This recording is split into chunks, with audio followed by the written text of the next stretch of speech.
মই বৰ্তমান বিমান table stadium বুলি এবাৰ যিখন কোৱা হৈছে 974 বাকচৰ পৰা বনোৱা বুলি কৈছে সিহঁতে। গতিকে তাত মই আহি পালোঁ ইয়াত আৰু চাওক এবাৰ আজি ইয়াতে যে পৰ্তুগালৰ খেলা আছে কিমান চেলিব্ৰেশ্যন হৈ আছে সেইটো চাওক ইয়াতে। এতিয়া ভাল লাগিছে অকণমান যে মানে বিশ্বকাপ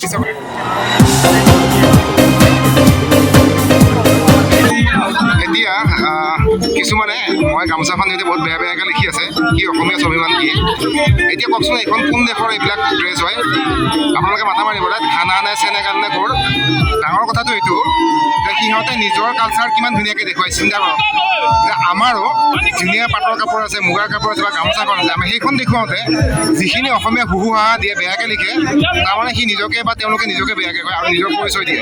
চাওক সিহঁতে সেই নিজৰ সংস্কৃতিটো কিমান ধুনীয়াকৈ দেখুৱাইছে আৰু মই গামোচা এখন নহওঁতে আপোনালোকৰ বা বেলেগ এজন যদি কোনোবাই কিবা এটা অসমীয়া বস্তু দিয়ে আপোনালোকে মৰি যায় তাৰমানে তাতে।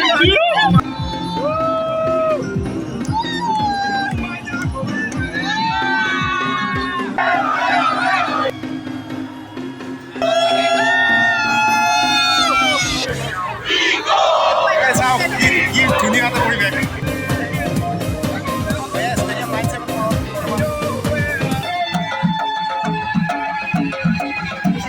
তামাম দোকান দিছে।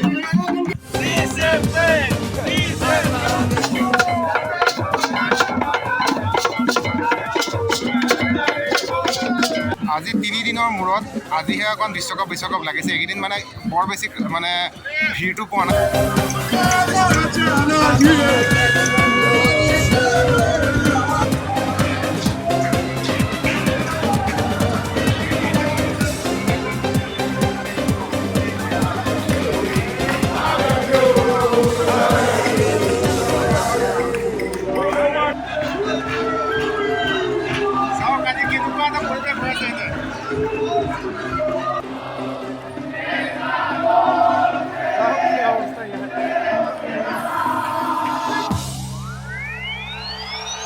Thank you.